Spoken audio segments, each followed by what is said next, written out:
Por otro lado, Cyan regresa a su escondite, donde alguien lo recibe comentando que parece tener demasiado tiempo libre. Era Serika, quien añade que no basta con perseguir a la diosa de la muerte sin permiso, sino que ahora también se ha convertido en un hereje. El joven, al escuchar eso, pregunta cómo lo sabe, y su profesora responde que es porque estuvo allí. Cyan, aún más curioso, cuestiona si ella estuvo en las ruinas de Lomar. La mujer responde que sí, y que fue junto a la princesa y Lunab para guiarlas. Revela que ellas fueron hasta allí para buscarlo, y que ella actuó como su escolta. Luego pregunta si logró reunirse con Lunab. En ese momento, la pequeña elfa pregunta qué es lo que pretende hacer con ellos ahora, y Serika responde que no importa cuán fuerte sea Cyan, su cuerpo no soportará a dos dioses. El joven cuestiona si no es absurdo intentar eliminar al dios supremo. Por eso, confiesa que no tiene alternativa, ya que, aunque las probabilidades sean bajas, debe hacerlo. Su profesora lo observa fijamente y luego comenta que ahora le toca arreglar el desastre. Cyan pregunta a qué desastre se refiere. Entonces alguien comenta que se alegra de verlo volver. Era Caligona, quien además informa que se quedará un tiempo allí, por lo que decidió instalarse esperando no molestarlo. El joven, sorprendido, pregunta qué hace ella allí y la diosa responde que su templo fue destruido. Añade que quizás sea mejor así, ya que ahora podrán verse más seguido. Luego, su súbdito pregunta si Aeru aprobó eso, y la chica responde afirmativamente, incluso diciendo que él estuvo feliz de ceder su lugar. En ese momento, el dios de las sombras aparece detrás de la silla y comenta que creyó que ella solo estaba tomando prestado el lugar. La chica responde que es lo mismo y que no hay diferencia. Cyan le pregunta si realmente permitió que ella también ocupara su asiento, y Aeru responde que ya lo dijo. Solo se lo está prestando, además de mostrar respeto a una anciana. Caligona comenta entonces que lleva más tiempo allí que Aeru.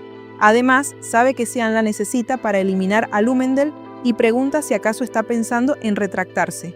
Aeru aprovecha para decir que está seguro de que él resolverá todo de alguna forma. Sin embargo, la diosa de la muerte responde que él no entiende. Están hablando de poner fin a toda una era y debe estar preparado. Además, Cyan tendrá que conseguir más seguidores como apoyo extra, aunque él responde que no sabe si puede prometer algo así. En eso, Serika interviene diciendo que, si busca a alguien que sirva a la diosa de la oscuridad, sabe exactamente a quién sugerir. Pregunta si han escuchado sobre la casa Laviharner. El joven pregunta si se refiere a la familia del conde fronterizo que limita con Esparnia. Su profesora lo confirma y comenta que debe buscar a su hijo menor, quien dejó la academia poco después de ingresar, pero que probablemente sea uno de los suyos. Cyan pregunta qué quiere decir con probablemente y si lo conoce. La mujer responde que lo entenderá cuando lo vea y le advierte que no olvide ocultar su identidad, ya que habrá muchas personas que podrían reconocerlo. Tiempo después, alguien comenta que ya han llegado a la frontera oriental del Imperio Usif. Dentro del carruaje, Arin señala que su amiga se ve bastante cansada, y la caballera responde que está bien. Gale, al observarla mejor, comenta que su entrenamiento debió de haber sido demasiado exigente. Resimus afirma que solo no durmió bien. Sin embargo, cuando el hombre le toca el hombro, ella suelta un grito de dolor. Él se ríe y comenta que ahora lo entiende. Resimus admite que todo su cuerpo le duele. El hombre señala que no es extraño. Después de recibir tantos golpes durante días, no cualquiera en el continente podría entrenar con él.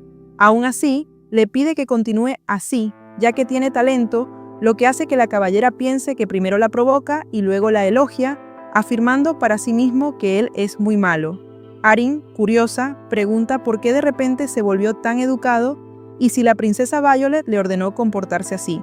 El hombre responde que no tiene nada en contra de ella y que solo es un caballero cumpliendo su deber. La princesa afirma entonces que sabe que no puede bajar la guardia. Él responde que no es necesario desconfiar tanto y que esto podría convertirse en una oportunidad para ella. Explica que Lavilon colinda con el reino de Esparnia y un gran desierto.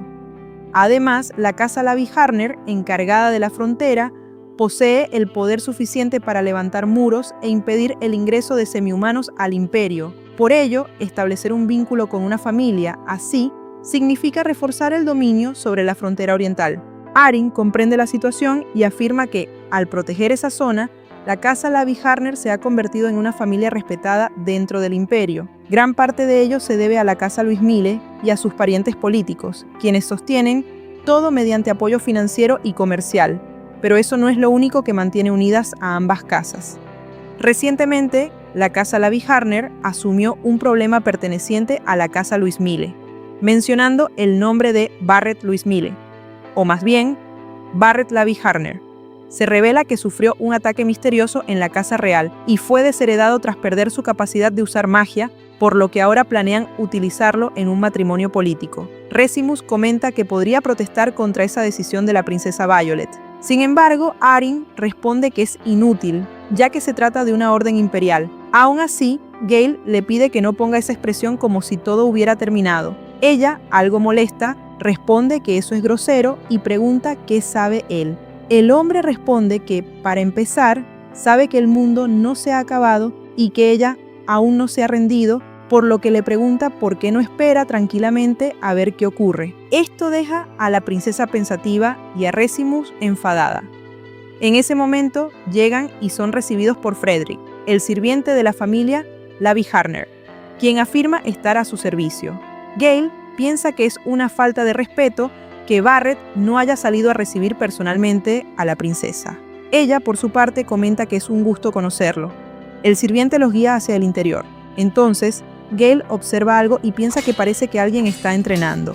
Reflexiona que ese chico se esfuerza mucho, pero no posee talento alguno, ni físico ni instintivo, considerándolo un desperdicio.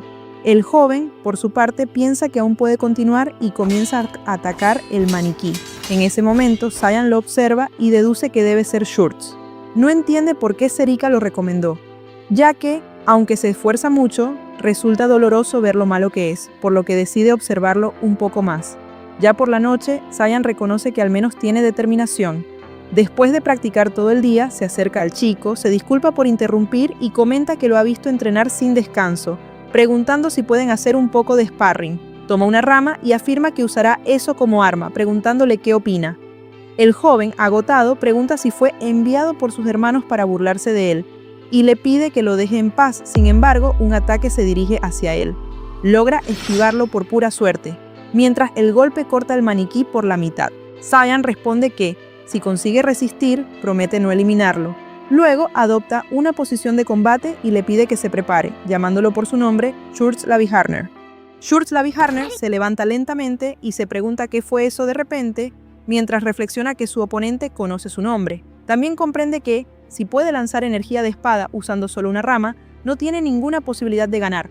Sin embargo, Cyan le pregunta si no escuchó y le dice que debe intentar no morir. El joven se prepara mientras piensa que no puede retirarse. Incluso si huye, perderá la vida. Afirma entonces que no va a morir tan fácilmente. Cyan, aún enmascarado, comenta que esa es una postura de combate directa y admite que tiene valor, aunque cuestiona qué hará frente a las consecuencias.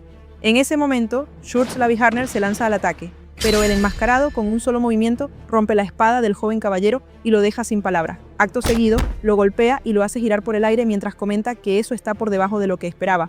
Luego añade que quizás sea mejor eliminarlo. Sin embargo, el joven caballero lanza algo, siendo eso la otra mitad de su espada rota, que Cyan atrapa rápidamente. El enmascarado confiesa que tiene talento para improvisar y, al menos, buenos reflejos. Tras ver cómo el joven cae al suelo y se lastima gravemente, se pregunta si aquello fue pura suerte. Aún así, Schurz Lavie-Harner vuelve a posicionarse y utiliza la magia de explosión de objeto, lo que sorprende ligeramente al enmascarado cuando el mango de la espada explota. Cyan se mueve con rapidez y le pregunta si realmente creyó que un hechizo de una estrella podría derrotarlo. El joven, al ver el humo, se pregunta si aquello es niebla. Antes de poder analizarlo, Cyan le pisa la cabeza y la estrella contra el suelo. Luego reconoce su intento de sorprenderlo y afirma que por eso cambiará de idea. Le propone convertirse en un asesino, ya que posee la mirada adecuada para ello. Mientras tanto, en el Palacio Imperial del Imperio Usif, alguien informa que Arryn llegó a Ravilon. La segunda princesa, Violet Severus, pregunta si estará bien con ese compromiso, revelando su preocupación de que se alíe con la familia Lavie-Harner y busque venganza. El tercer príncipe, Fabian, le pide que no se preocupe, mientras que el cuarto príncipe, Nerobian, aclara que conocen bien a Beret y que ni siquiera hace falta inquietarse, pues saben que él se encargará de prepararla. Al oír eso, Violet confiesa que no es suficiente y su hermano le pregunta por qué. Entonces responde que Boris, enviado a las ruinas de Romar, regresó casi muerto, mientras que Arin, que estuvo allí el mismo día, volvió sana y salva. Fabian cuestiona si está insinuando que Arin dejó así al jefe académico Boris y le pide que no diga tonterías. Sin embargo, ella aclara que no es eso, sino algo aún más grave. Recuerda entonces que Boris informó que la diosa de la oscuridad, Caligona, ha resucitado. Violet pregunta de qué está hablando y si no se trataba solo de una expedición de investigación. Quiere saber qué ocurrió exactamente allí. El hombre responde que, al parecer, Cyan Bird despertó a la diosa. Esto deja nerviosa a la princesa, quien afirma que él ha regresado. En ese momento, Boris advierte que deben detenerlo, pues pronto una tormenta de sangre azotará el imperio. Ya en el presente, Merovian maldice la situación y afirma que debieron eliminar primero a Erin. Su hermano le pide que no diga estupideces y que deben evitar llamar la atención. Sin embargo, Violet le da la razón a Fabian y concluye que ahora deben asegurarse de algo, que Beret pueda eliminar a Arin. Fabian le pide que no se preocupe, pues garantizan sus capacidades. Incluso lisiado, sigue siendo cruel y no existe alguien igual. Además, desde que fue expulsado de su propia familia y acogido por el conde fronterizo de la Viharner, se ha mantenido tranquilo, aunque seguramente ahora mismo debe estar desesperado por actuar. De regreso con Cyan, Schurz la Viharner pregunta si quiere que se una a Mist. El enmascarado lo confirma, pero aclara que solo sucederá si demuestra tener talento. El joven pregunta qué ocurrirá si se niega, y Cyan responde que perderá la vida. Esto molesta al chico, quien afirma que no le está dando opciones y pregunta qué ganará si se une a Mist. Cyan responde que se volverá mucho más fuerte, lo suficiente como para eliminar a alguien en silencio, aunque con la condición de eliminar únicamente a los malvados. Esto despierta la ira del joven, que pregunta si podría eliminar a sus propios hermanos o familia. El enmascarado pregunta si se refiere a la familia la Viharner y cuestiona por qué haría algo así, aclarando que su familia no está en la lista. Añade que, de hecho, su padre es conocido como un gran comandante que protege la frontera de España contra bestias y razas hostiles, razón por la cual lo llaman el guardián de la frontera. El joven responde que precisamente ese es el problema, ya que para su padre la familia lo es todo. Explica que él es un hijo ilegítimo de una mujer desconocida y que, dentro de la familia, siempre fue tratado como una molestia. Además, como no heredó talento, era poco más que un juguete para sus hermanos. Incluso Beret, que fue adoptado, lo trataba como basura, por lo que está convencido de que sería mejor que su familia desapareciera. Tras escuchar esto, Cyan reflexiona que ahora entiende por qué Serika lo envió allí. Salta frente al muchacho y afirma que ahora irán a su casa. Mientras se quita la máscara, declara que verificará personalmente si realmente merecen ser destruidos. Schurz la Viharner, al ver su rostro, pregunta si él es Cyan Bird. Cyan le pregunta qué ocurre y si acaso cambió de opinión. El joven responde que no. Entonces Cyan reflexiona que, si lo reconocen tan rápido, el camuflaje no servirá y piensa que es un buen momento para usar el poder de Caligona. Activa así la habilidad Rostro de los Muertos. Schurz la Viharner grita desesperado al ver cómo su rostro parece quemarse. Pero Cyan le pide que se tranquilice y explica que solo está cambiando de cara. Tras la transformación, le ordena que escuche bien. A partir de ahora deberá llamarlo Gunther Rictus, y él será su nuevo caballero guardián. En la entrada de la mansión, uno de los guardias pregunta si ese es Schultz. Señala que se ve un poco mal y, además, cuestiona quién es la persona que lo acompaña. Rápidamente le pregunta al joven si ese individuo le hizo daño. El chico responde que no, afirmando que solo tiene una terrible indigestión y que quien está a su lado es su caballero, Gunther Rictus. El supuesto Gunther se pregunta si hasta los guardias le hablan con tanta informalidad y comienza a entender cómo lo tratan en ese lugar. El guardia se dirige a él, se presenta y afirma que es un gusto conocerlo, explicando que ellos son quienes custodian las puertas de la mansión. Pero Gunther le pide que no le dirija la palabra, ya que no habla con debiluchos, y le ordena que se aparte. El guardia, algo nervioso, se pregunta por qué es tan amenazante y por qué no puede moverse. Sin embargo, el otro guardia abre las puertas, dando la bienvenida al joven Schultz la Viharner. Al ingresar, se encuentra con dos personas. Una de ellas reclama que, por fin, apareció. Es Alphonse la Viharner, su hermano mayor, quien pregunta si es tan difícil dar la cara y le pide que entren de una vez a la reunión. Enseguida, su hermana Rosalie la Viharner afirma que él siempre hace lo mismo y cuestiona qué era lo que esperaba. Además, cuanto más lo ve, más siente que no es de su sangre. El joven se disculpa afirmando que no tiene excusa. En ese momento, Alphonse se acerca y cuestiona quién es la persona a su lado y por qué tiene esa expresión. El hombre responde que se llama Gunther Rictus y que es el caballero guardián de Schultz. Luego, reflexiona que la situación le resulta molesta, ya que escuchó que la familia la Viharner tiene 8 hermanos, y supone que hay 5 más como ellos, lo cual le parece asqueroso. Entonces, el joven se lleva a Gunther mientras explica que su guardián viene de las calles, por lo que no tiene modales, disculpándose en su nombre. Pero el hombre mira a Alphonse mientras piensa que tendrá que darle una lección después. Ya en la oficina de su padre, este lo saluda y destaca que por fin llegó. El joven saluda a su padre, pero luego escucha cómo el hombre pregunta por la persona que lo acompaña, ya que es un rostro que nunca había visto. Gunther responde con su nombre y explica que es el nuevo guardia de Schultz. Sin embargo, internamente piensa que el hombre tiene un aire similar al de su padre. Justo en ese momento, es atacado, pero Gunther logra defenderse. Schultz, al ver eso, le pregunta a su padre qué está haciendo, y el hombre responde que ese guardián tiene talento y que le agrada, algo que Gunther agradece. Enseguida, el patriarca comenta que con ese nivel puede confiarle a su hijo menor. Luego, añade que Alphonse ya le contó todo y le pregunta si quiere abandonar la academia. Schultz responde afirmativamente, pero antes de explicar, su padre añade que informó a la academia que solo fue un extravío temporal. El chico intenta hacerse escuchar, pero el hombre afirma que lo que le falta no es talento, sino esfuerzo. Además, no tolerará que se rinda solo por no haber nacido con el don, ya que esa es la esencia de su familia. Le pregunta a su hijo si lo entendió y el joven confirma. El hombre afirma que, si ya lo entendió, puede retirarse, ya que la princesa Arin ha llegado y están ocupados con los preparativos del evento. Su hijo, al escuchar eso, pregunta si se refiere al torneo de práctica de la familia, algo que su padre confirma, asegurando que siempre fue así. Después de la reunión, Gunther pregunta si se trata de un torneo amistoso entre los miembros de la familia, y el joven lo confirma. Su guardián cuestiona si eso no es genial, ya que es la oportunidad perfecta para pisotear a sus hermanos y ser reconocido. Pero el joven responde que no va a participar. Declara que va a escapar.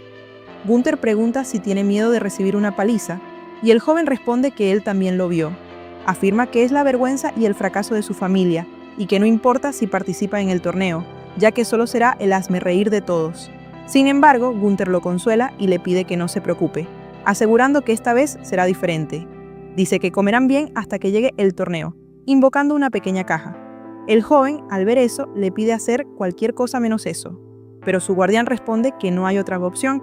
Si quiere volverse fuerte, debe comer bien. Así, se revela que Cyan invocó algunos frascos desde la caja, y el chico pregunta si quiere que beba eso. Gunther responde que sí, aclarando que es bueno para su cuerpo y que no puede dejar ni una gota. Schultz, al observar mejor las pociones, comenta que nunca había visto algo así. Toma una y rápidamente cambia su expresión, terminando por vomitar la sustancia. Pero Cyan actúa con rapidez y atrapa todo en un vaso, declarando que casi desperdicia algo muy valioso. Revela que se trata de sangre de dragón. Schultz, al escuchar eso, queda aún más asqueado. Pero antes de procesar la información, Cyan le ordena que se lo beba todo y advierte que, si lo escupe, morirá. Por otro lado, en el castillo, Barrett hace una reverencia a la princesa Arin y comenta que debe estar cansada por el largo viaje, preguntando si no ha pasado mucho tiempo. La princesa responde que sí, que ha pasado bastante tiempo, y pregunta cómo él ha estado. El hombre responde que no ha estado nada bien y que todo es culpa de ella y de su ex prometido. Declara que no bastó con que lo lisiaran, sino que también hicieron que lo expulsaran de su casa. Aunque su tío, el margrave de la Vihain, lo acogió, no fue lo mismo, ya que ha pasado cada día esperando el momento de su muerte. Arin le pide que no malinterprete las cosas y menciona aquel incidente con Cyan. Pero antes de que continúe, el joven grita para que se calle, golpeando el pilar que está a su lado. Le ordena que nunca más vuelva a mencionar el nombre de ese infeliz frente a él. Añade que supo que esa persona se convirtió en un demonio hace mucho tiempo. Destaca que nadie más lo sabía, pero él sí. Por eso, debería haberlo eliminado con sus propias manos. Pero lamenta que haya perdido la vida, ya que le da rabia no haberlo hecho. Sin embargo, declara que ahora ella apareció ante él y que es un juguete divertido con el que puede hacerla sufrir cuanto quiera. En ese momento, la sirvienta ve que la mano de su joven amo está sangrando y corre en su auxilio. Pero el joven la maldice y, con un movimiento, la golpea. Pregunta cómo se atreve a interrumpirlo, afirmando que es menos que un gusano. Entonces, Arin grita para que retroceda, activa su magia y declara que no permitirá más tonterías. El joven se ríe y dice que se emocionó un poco. Además, supone que, como no le queda nada que perder, parece haber perdido el juicio. Aún así, declara que espera con ansias su futuro junto a su prometida, la querida princesa Arin. En otro momento, una batalla estaba sucediendo. Era Récimus, que estaba practicando con su maestro. En eso, él usa Explosión del Abismo, un corte de energía que va directo a su pupila, pero la caballera logra esquivarlo. Gale, al ver eso, reflexiona que cuanto más entrenan, más se sorprende, ya que ella es muy ágil, incluso manejando una espada. En eso, Récimus se lanza al ataque, dejando a su maestro aún más sorprendido por su adaptabilidad. Sin embargo, cuando ve que ella va a atacar, se defiende, preguntando enseguida por qué sus ataques siguen siendo predecibles y débiles. Es ahí que nota que lo que golpeó su espada fue tierra, haciéndose preguntar si acaso lo hizo a propósito. La caballera se posiciona detrás de él, y el hombre supone que ella creó una abertura para distraerlo, algo que lo impresiona, siendo justo en ese momento que ella ataca con poder eléctrico en su espada. Pero Gale salta, esquivando el ataque y pisando la cabeza de su aprendiz. Después de ganarle, comenta que está muy bien y que ahora concluyen el entrenamiento, felicitándola por el buen trabajo. Algo que la chica, aún con la cabeza enterrada, agradece. De regreso al castillo, el hombre comenta que ella mejora cada día. Añade que la casa Rabi'jane organiza duelos de exhibición y pregunta por qué ella no se inscribe. La chica responde que está demasiado agotada después de entrenar con él, pero su maestro cuestiona de qué está hablando, afirmando que ella está en su mejor momento. La chica explica que él debería saber que se esfuerza al máximo en cada movimiento al entrenar con él, y aún así no ha dado ni un solo golpe. Sin embargo, añade que no es solo porque está agotada, afirmando que probablemente él estará allí y que él no tiene ni idea. Aclara que Barret es alguien verdaderamente malvado y que por su culpa su tiempo en la academia fue un infierno. Gale, al escuchar eso, se pregunta si acaso en el pasado ella fue víctima de Barret, consciente de entender por qué la princesa Arin no la llevó a conocerlo. En eso, Récimus empieza a llorar. Comenta que siente lástima por la princesa Arin y que no puede creer que la estén obligando a casarse con él. Justo entonces, Gale pregunta qué importa si él la torturó o si él va a casarse con alguien que le importa, cuestionando por qué ella se preocupa.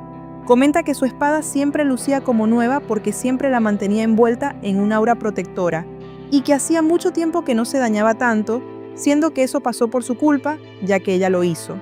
Añade que ella aún necesita más experiencia, pero no tiene ninguna duda de que se convertirá en la mejor espadachina del continente.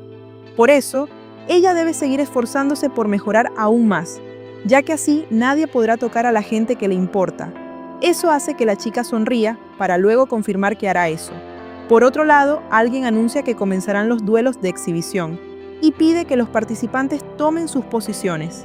En eso, Alfonso apunta su espada y comenta que está sorprendido de que él no haya huido, cuestionando si de repente le entró el valor.